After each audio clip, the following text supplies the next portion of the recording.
right, motherfuckers. We have got some things to talk about today, don't we? Welcome to the HOT PASS Podcast. You already know who it is. It is Mr. Eric Furlong. Don't creep me on all my social media pages unless you want to be seeing absolute disgust in track limits this past weekend. But we're gonna get into that. So welcome to the HOT PASS Podcast. If it's your first time, welcome. If not, welcome back. Yeah, it was a great weekend in COTA. I don't know why this microphone is cracking in my ears. I don't know if you guys can hear it, but it's cracking in my ears and it's pissing me the fuck off. I did it last week. But rate, like, share, subscribe to the podcast. It helps out a lot. You guys have been really into the podcast recently. We've got record high numbers for ourselves. And let's keep listening and sharing it with your friends. Now, let's dive right into a couple things. We're going to start off with the truck race. The truck race was not what I expected it to be. I'm not going to lie. The complaints of everything about track limits. Now, if you guys didn't watch the race and you guys just tuned in to listen, go start watching some races. It's been unbelievable. But this past weekend with COTA and track limits. So, between, I think it was turns 3 and 8, there's the S's, right? Where S's. You already know the letter S. If you don't know the letter S, go back to fucking grade school and learn the letter S. I'm sure you use it on your daily basis unless you are mute. And no offense against mutes. I'm sure they fucking still know the letter S. So they go driving through letter S's, okay? And you have to have at least one tire on the rumble strip or on the track. If all four are underneath that, you end up getting a penalty. No warnings.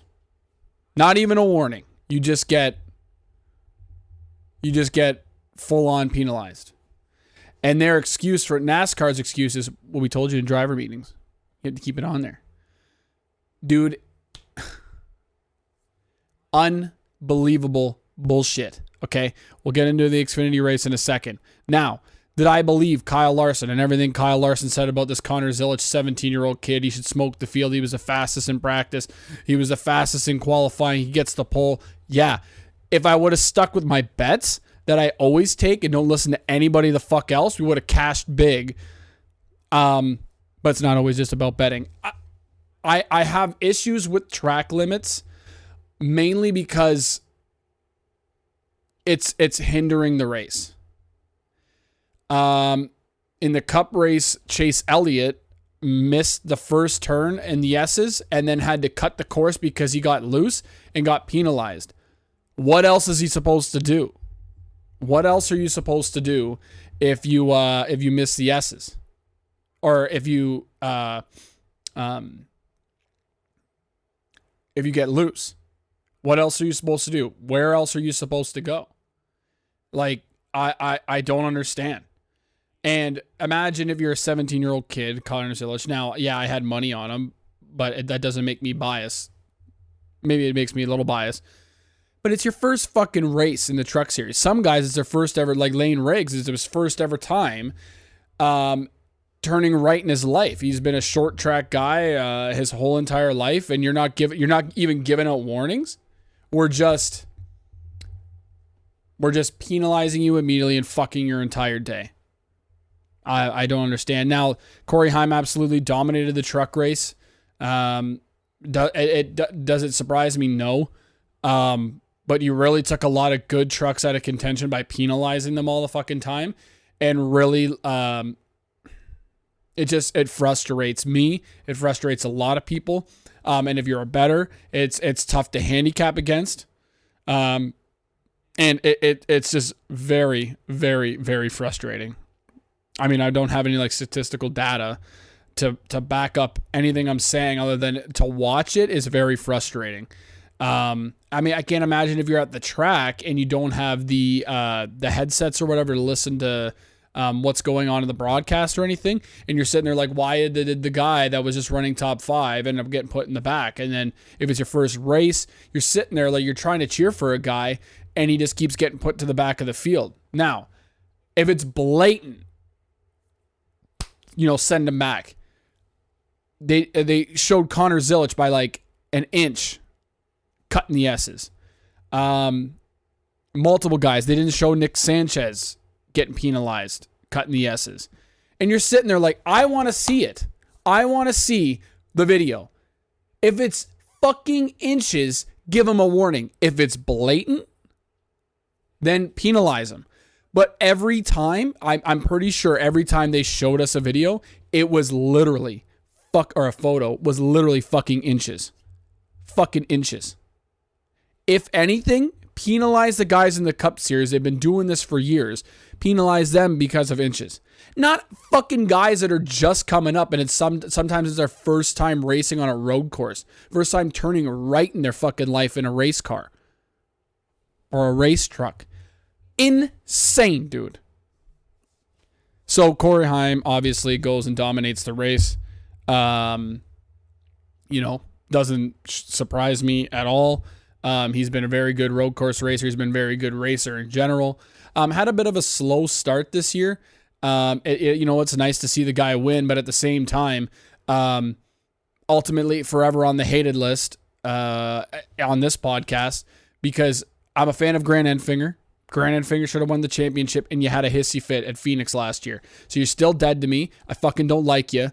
You're a crybaby piece of shit, and you wreck a guy because he wrecked you. Oh, poor baby. Guys like me, we don't fucking forget. I definitely don't fucking forget. So, truck race was pretty solid. Taylor Gray had a really good opportunity of winning the race as well. And, Corey Heim just has a little bit more talent, a little bit more speed in that Tricon truck. And Taylor Gray, his time's coming. I feel like you got to start placing bets or rooting for Taylor Gray. He's been extremely close this year. Daytona, he was extremely close. Phoenix, I think he ended up finishing top 5 or something too. Not Phoenix. Vegas. And then, second place at a road course. It's coming, dude. You keep putting yourself in a position of putting yourself in the position to win a race. Second place. Corey Heim, at one point in the end of that race, Corey Heim, the last lap, was like shaking his car, being able to get whatever fuel he can left. So like if there was another caution, I think Taylor Gray was going to run out of fuel anyways too, but great call by his crew chief, stay out, and he got the second place finish. Casters the top 5, unbelievable. But, ultimately the truck race was a good race. It could have been a great race like it usually is if you don't have fucking track limits. Because there's gray areas. Now, let's get into the Xfinity Series. Because there's gray areas. There's gray fucking areas, dude. We get into the Xfinity Series, and it is a stacked field. We played a very light card. And if you didn't watch it, unbelievable race. Shane Van Gisbergen and AJ Allmendinger led the majority of the laps. But the battle's in the back. But then we get into track limits. Let's start off by saying the first couple of laps, Sheldon Creed immediately. As a fan of Sheldon Creed, I got to give him some criticism. So let's start at the beginning of the race. Sheldon Creed, I'm giving you criticism. Not you specifically, your fucking team. They haven't showed up with fast cars. Yeah, you've had good top 5 positions or whatever, but like Atlanta, you would have been outside the top 10, but everybody started running out of fucking fuel. What was the next race? Atlanta, then we went to Vegas. No fucking speed there. Phoenix, no fucking speed there, but then, a late race caution, you get a top 5. And then this week, literally didn't even run 5 laps, and they have to park. Well, they didn't park the car. Eventually, they got it fixed, but he's down like a fuck ton of laps. At one point, was down 7 laps. We're fading any type of betting on Sheldon Creed. Fade until you see something. As a Sheldon Creed fan, it is just really disappointing. And I feel like I've been just dumping my money into a well and never, I'm basically putting it into a fire pit and burning it at this point. So we're gonna stay away from Sheldon Creed. I'm still rooting for him every week. He's a good guy. He's got a great family. He's got a new baby coming too as well. He's got a young son already, and we root for the nice guys, and he's getting screwed. You think him going over to Joe Gibbs Racing would have sparked a little fire, and RCR is laughing their ass off right now. Laughing their ass off. I'm shocked at the amount of bad luck this guy gets. Second places all the time, second places. But he ends up...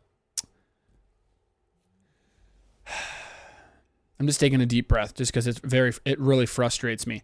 You've got a Ty Gibbs car that's really good when he comes down. And then, the 19? Eric Almirola runs okay, but Ty Gibbs obviously has better talent or more talent. So the 19 car is good. Then you have the 81 that has speed. It seems like every week he got fucking penalized in the S's, and we're not going to... Oh my God. Well, actually, we will get into that. He qualifies really good. And he's not very good at road courses. And, I can't believe.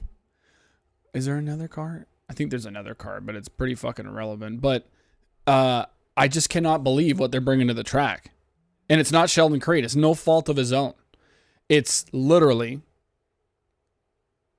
his fucking team bringing shit cars and bringing,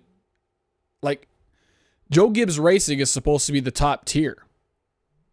What are we bringing to the track? I don't understand. So we'll move on from that. Pretty damn quick. Chandler Smith gets a fucking penalty for cutting the S's. Justin Allgaier, I'm pretty sure, got a penalty for cutting the S's. Sam Mayer gets in the rear end of Justin Allgaier. Now, Justin Allgaier, if you listen to the race, you're listening to his radio. They put it on the Fox broadcast. He was absolutely livid at the way Sam Mayer was driving him. I understand, Justin Allgaier is frustrated, right? Because he should have had the win last week, locked himself in the playoffs. Other than that, the junior motorsports cars haven't had the speed. They haven't been there. They haven't won races. They've been, just running terrible. And then Sam Mayer gets his nose pushed in. But at the same time, I watch it. I think Sam Mayer was trying to make a move on him in the turn. And Justin Allgaier, was braking. And I mean, Sam Mayer might have slid up into him, but it's not like he ruined your fucking day. Settle down. I love Justin Allgaier. Yeah, I want him on the podcast. I want to have him on the podcast and talk with him. He's a great guy. He's the nicest guy. And I understand that when you're in the car, you get frustrated. But from what we saw on the broadcast, because they don't show fucking everything, it was an accident. And it should have been... just relax. Sam Mayer's trying to have good finishes too. So anyways, so stage 1 comes around. I can't remember exactly who won the stage. But then stage 2 comes around and we're just driving around. Shane Van Gisbergen and AJ Allmendinger are leading laps once again, battling for the lead against each other. It's a great race, just showing that every time you go to a road course, it looks like Shane Van Gisbergen and AJ Allmendinger are going to be out front in the Xfinity Series. Can we talk about how the talent that Shane Van Gisbergen has? I understand that I think he's top 15 for points right now, which is great for his first season in Xfinity. He should have won that fucking race. And we'll get into that in a second. But we got to give him his flowers. We have to give SVG his flowers at this point. He's finished top 5 in a lot of races. He pretty much won that race, and we're going to get into what happened to him at the end of the race because that was a bunch of horse shit, and a lot of people don't even know what exactly happened because only Twitter talked about it, not the Fox broadcast.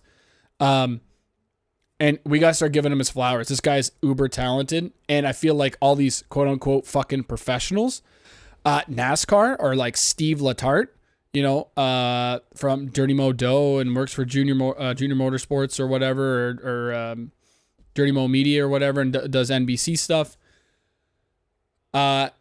he keeps saying, we can't take SVG until, he wins on an oval. He's got to prove to us what he can do on an oval. I think at this point, we're 6 weeks in or whatever. He's proved to us that he can run on an oval, dude. He's running top 10. He's doing well. He's putting himself in position. He gets top 5s. Didn't he get 3rd or whatever? I know Atlanta, a lot of people ran out of fuel, but he was running top 10 or just outside the top 10 a lot of the day. Give him his flowers. Now, at the end of stage 2, you literally have the biggest fucking stupid kerfuffle ever. Now, a lot of guys short pit or whatever at the end of stage because they brought the stupid ass stage cautions back for road courses. I understand that Xfinity probably would have been a boring ass race because AJ Allmendinger and SVG would have checked out. But still, I think it's better and it's natural for road courses. So a bunch of people shortcut the end of the stage. So they get track position when we go to the start of stage 3, and Brandon Jones stays out. And Riley Herbst. But Brandon Jones is leading the laps. He's trying to get some points. And he cuts the S's, okay? He cuts the fucking S's. Now, he goes and finishes the lap, gets the stage points. And then on social media, Bob Pockris from Fox or whatever says, nope, Brandon Jones didn't win it. How did it go? Was it he didn't win it? He's because he cut the S's. But then they're like, oh, he won it, but he's going to be penalized or something like that. I should have screenshotted it. It was really stupid. It was he won the stage. He tweets out Brandon Jones won the stage. Then he quote tweets, "Oh, sorry guys, corrected it. He cut the S's. He doesn't win the stage." Then he goes back and he says, "Oh, he cut the S's, but that it was after he won the stage, so we're going to give him the stage points, but he's going to have to start at the rear of the field." But then he comes back, sorry guys for the confusion. He will not get the stage when he cut the S's. He's going to have to start at the end of the field. Okay. All right. So we don't even know what we're doing. That right there showed us a lot of people when they're going to be betting on Sunday or they're going to be watching the race, it's going to come down on who's going to cut the S's. Now, we already found out that a couple guys only really cut the S's, but there was still some confusion with Chase Elliott. But that it just shows that you can handicap this for betting. And watching it, they don't even know what the fuck they're doing in the control room. And it's confusing for us. It's confusing if you're at the track. You don't know what's going on. And I don't even know what was going on. I'm sitting there trying to figure out the hell is going on, dude. This is going to affect the end of the fucking race, isn't it? Well, didn't it fucking do it? It affected the end of the race, didn't it? It affected guys' fucking points. And yes, I swear a lot. And I'm fucking pissed about it. So, we go into stage 3. We just had that kerfuffle. And I'm sitting here going, oh my God, this is going to affect either the end of this race or it's going to affect the fucking cup race. And here we go. So, it goes into stage 3. Okay. AJ Allmendinger and SVG absolutely check the fuck out, right? And they're driving away from the field. Boom, we get a late fucking caution. Boom. Now, when that caution comes, oh, AJ Allmendinger cut the S's. Oh, so now he's got to, and then Ty Gibbs goes down and pits or whatever, and they've got into each other or whatever. Whatever. AJ and Ty Gibbs, I guess they like each other or whatever. They got into each other at one point there. Blah, blah, blah, blah, blah. I don't care. AJ Allmendinger cuts the S's. So, boom, he's to the back of the field. He's done. There's no possible way he can win the fucking race. Sick. Okay, cool. I didn't have any money on AJ Allmendinger. I did tell you guys to take top 3 at plus 100 or minus 125. So if you took that, I'm sorry, because NASCAR's a bunch of fucking idiots. And they also didn't show you, okay? They didn't show you how we cut the S's. All day, they were showing the majority of the guys, the leaders, that they cut the S's. They did not show AJ Allmendinger's photo of him cutting the S's. And I guarantee, because AJ Allmendinger's so good on road courses, that it was a fucking half an inch. That's horseshit. Horseshit. He doesn't do it all day. He's having a good run, okay? And then that's how you fuck a guy's day. You fuck this guy's day by not even giving a warning. Cool, dude. So now he's done. He's fucked. His great day of running first or second all day gets screwed by NASCAR. Cool. So then we go to the restart, and Ty Gibbs is in the back as well. And, you know, they sort their shit out, and they're not getting into each other. I'm going to talk about my bets in a second, too, because I'm pissed at Parker Kligerman. He can go fuck himself. He's dead to me. You're a piece of fucking shit, Parker. So who's on the front row? It's SVG and Austin Hill? No, Austin Hill goes in behind him. I can't remember who was on the front row again. Well, AJ Allmendinger still got a top 10. Unbelievable. Didn't even realize that. So I can't remember who was on exactly the front row. I think Sam Mayer might have been up there too. I think that was it. So I think it was SVG, Sam Mayer on the outside, Austin Hill right behind SVG, and then Sage Karam up there as well. Or Sam Mayer and Sage Karam might have been flipped around. But anyways, need I say more? So we go to the restart, and SVG takes off. Austin Hill's right behind him. And once again, Austin Hill strikes as a douchebag. As a fucking douchebag. If you didn't see the interview, go to Bob Pockrass on X, or you could see Austin Hill's interview, I'm sure somewhere on YouTube. You're a fucking douchebag. Austin Hill, I was going to take him top 5 because he's low-key a really good road course racer. I should have took Cole Custer top 5 because he was a really good road course racer and he ended up finishing 4th. But, shit happens. But it was a very elite field, and if this late race restart didn't happen, they wouldn't have cashed anyways. So Austin Hill just sends it into SVG's ass in turn 1 on the restart. And this is why, I saw some people, I just want to take a break for a second here. I saw some people on Twitter saying, hey, just make it a 1. It's such a big track, and 2 laps is so much fucking chaos on these road courses. Do 1 lap. I think it was Greg Mathern on X. 1 lap. Instead of creating all this chaos. 1 lap for overtime on road courses, and then that's it. We don't need 2, because then it just gets jumbled up and there's just all this crazy bullshit. So Austin Hill sends it in to SVG on turn 1 and sends him fucking wide like a dirty piece of shit you are. And then he comes out later on and says the excuses. Oh, he basically brake checked me. He wheel hopped. I was like, whoa, man, no way. So I sent it into him, and I kept smashing his bumper, and I'm like, why are you doing that? That's basically what Austin Hill said. And I'm like, no, dude, we watched the replay. You just smashed it into him. There was no wheel hopping, no tire lockup, nothing. You just sent it into him, and you locked up your tires. You just sent it right into SVG, the nicest guy in the world that has done nothing to you. So he sends it into him. Austin Hill gets out front, and we're all like, oh, cool. So he's just going to go win the race. So we go around. Now, I've got Sage Karam top 5 at 9-1, and he's second place, I think, at this point, or third place. He's running around there. And Sam Mayer's in the top 5. And, we all know how that fucking turned out. We're going to talk about that in a second.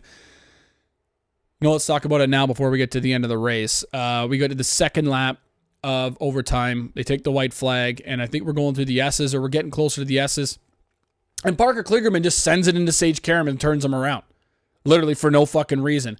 Yeah, you're jumbled up a little bit, but you just turned him around for literally no fucking reason. You missed a corner or something and turned him around, and Sage Karam got into his face on pit road after, and Parker Kligerman's like, man, it's racing. We were stacked up, and I was like, no, I don't care. You still fucking turned a dude on the final lap of a race that was literally having a great race. And Parker's probably he's trying to get a top 5 spot. I understand that. But you don't fucking turn a dude for literally no reason on the final lap. You deserve to get fucking punched in the face, you idiot. Yes, I had money on it.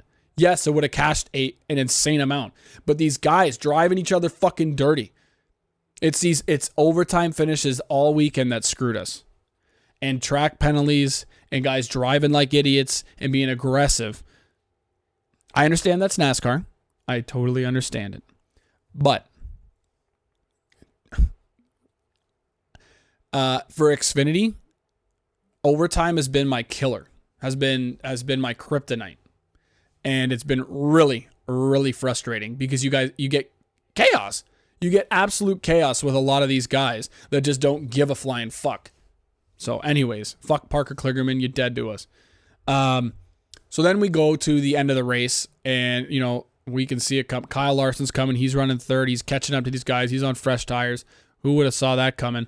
But all this to go to the last couple of turns and SVG,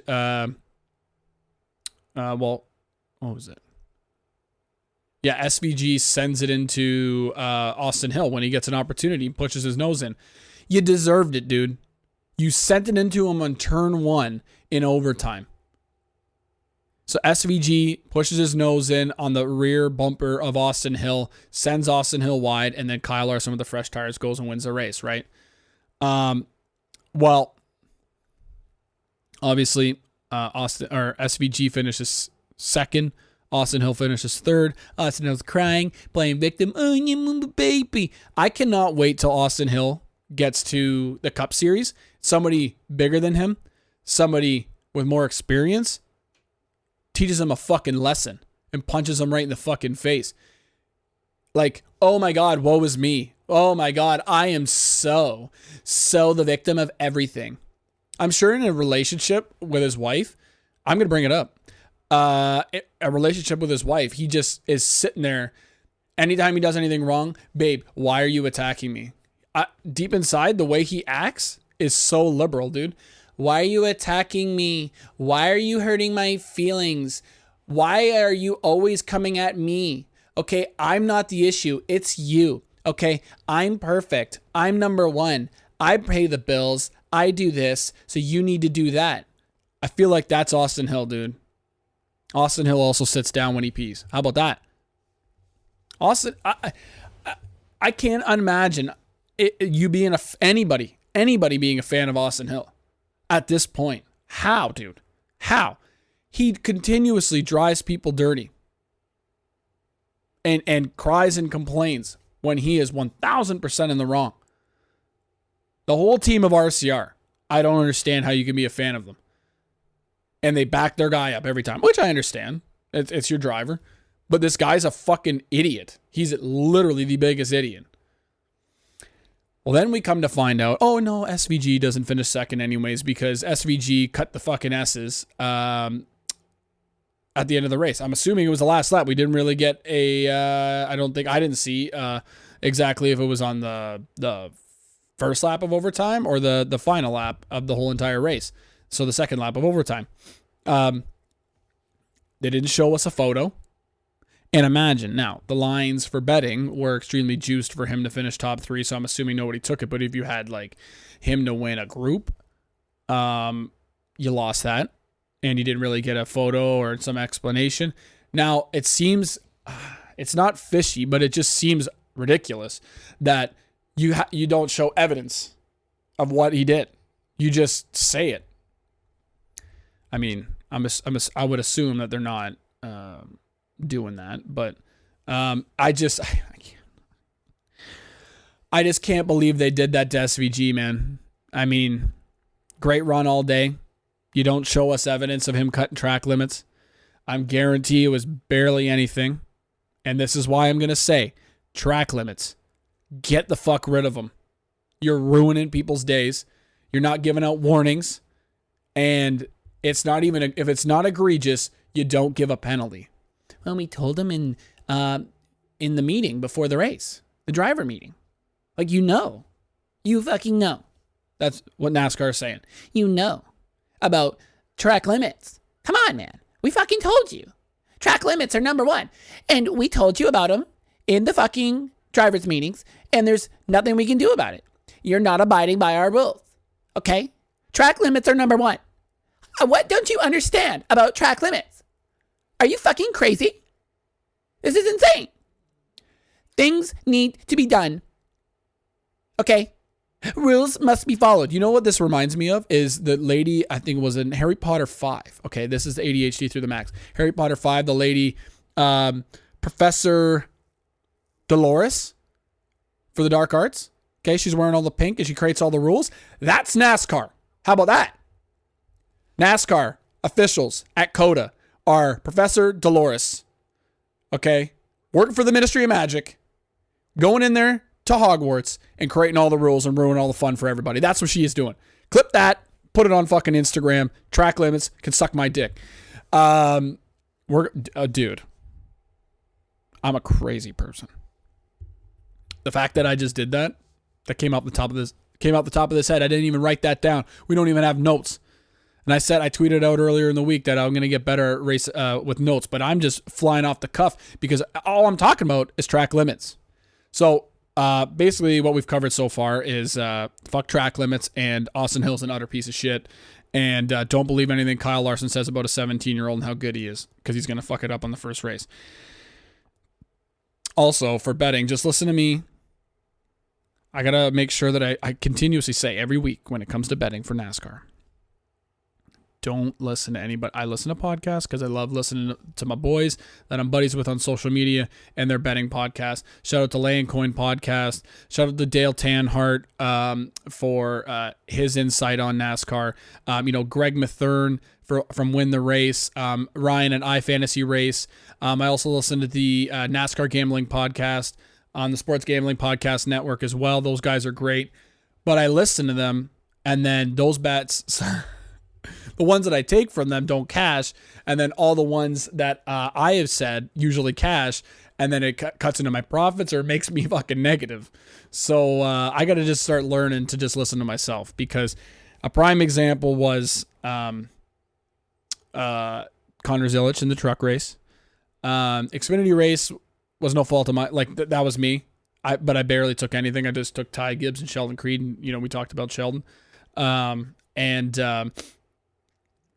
And then, the Cup race was a prime example of why you just listen to the NASCAR betting show, or the Hot Pass betting show on Friday mornings, because all those early plays hit. So let's get into the Cup Series race. Was it a good race? Jeff Gluck's poll on X, if you don't follow Jeff Gluck, he's a very good writer for NASCAR, and does the rundown or whatever. I think it's called the rundown on Dirty Mo Media. His poll said at one point, I think it was like 50-50 almost at this point on Monday morning.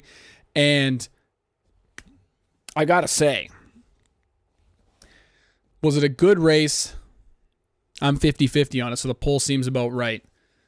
Do I want stage cautions? Nope. I want to see natural racing and a lot of good pit strategy. Do I enjoy that it's hard to fucking pass? No.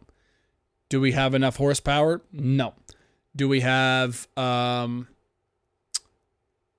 problems with the package and tire fall off at road courses? Yep. William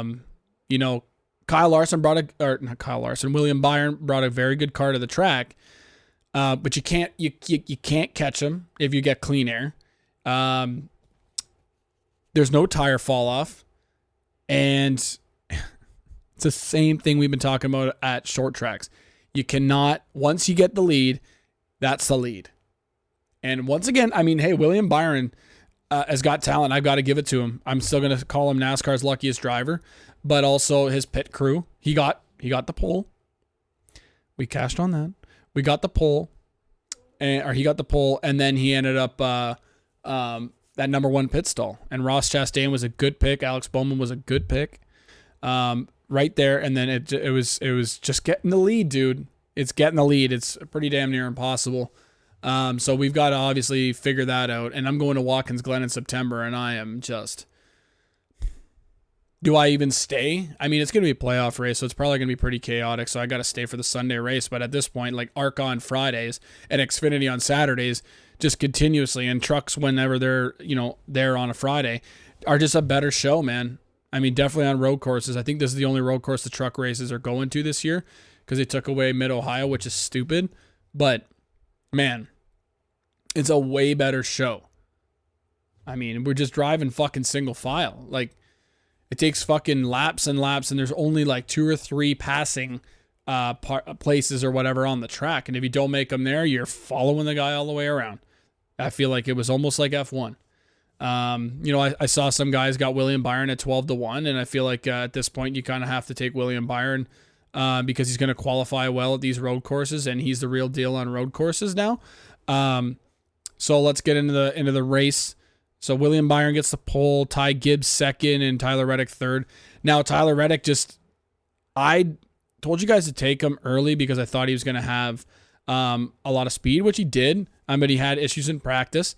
And then I ended up just never taking him. And if you follow me on social media and you go to my Action Network, on X and Instagram, it's at @FurlongEric_, and in the link in the bio and the link tree is there's a link to my Action Network. I ended up not taking Reddick. I just saw Ty Gibbs and William Byron and Christopher Bell looked very fast in practice as well.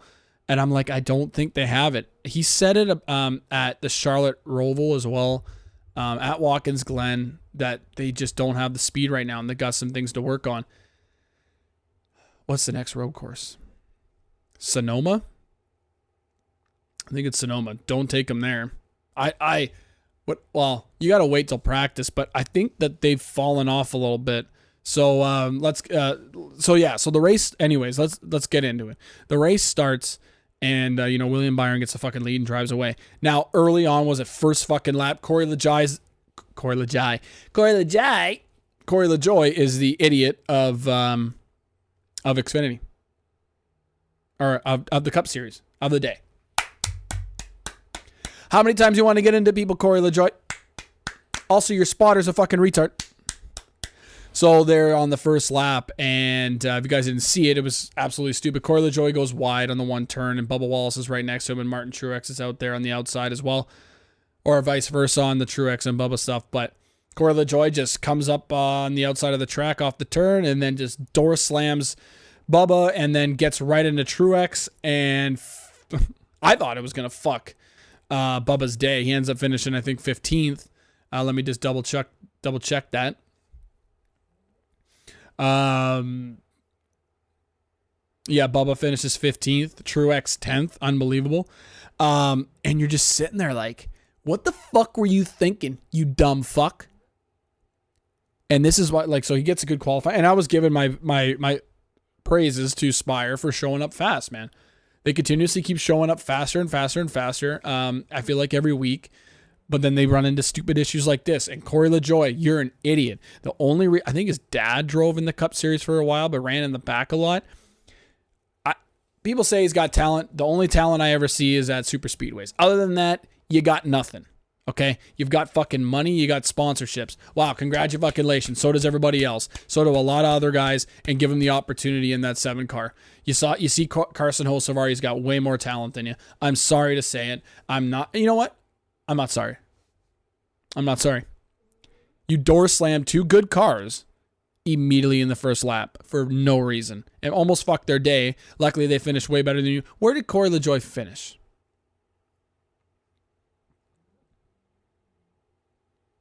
Whoa. Anybody see this? Justin Haley got disqualified. He must have... There's a dog outside the door just breathing on the door. He must have not passed tech or something like that. Imagine having Justin Haley over somebody. Oh my God. Corey LaJoy, you finished 24th. You're trash. You're fucking trash.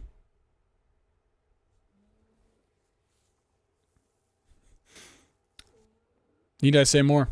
You're fucking utter dog shit. Okay? I'll just say it. Anyways, so then we get into the race, and it was a pretty boring race. 50-50 on it. I mean, there were some strategy calls. Christopher Bell, Michael McDowell honestly thought that he was going to have a good day, and then he broke something in the power steering went. And it was basically run around and William Byron lead laps and a little bit of pit strategy on stages. And once he got the lead, Ross got the lead for a little while. It was hard to pass. Made it very entertaining. And then Byron caught him, and then that was it.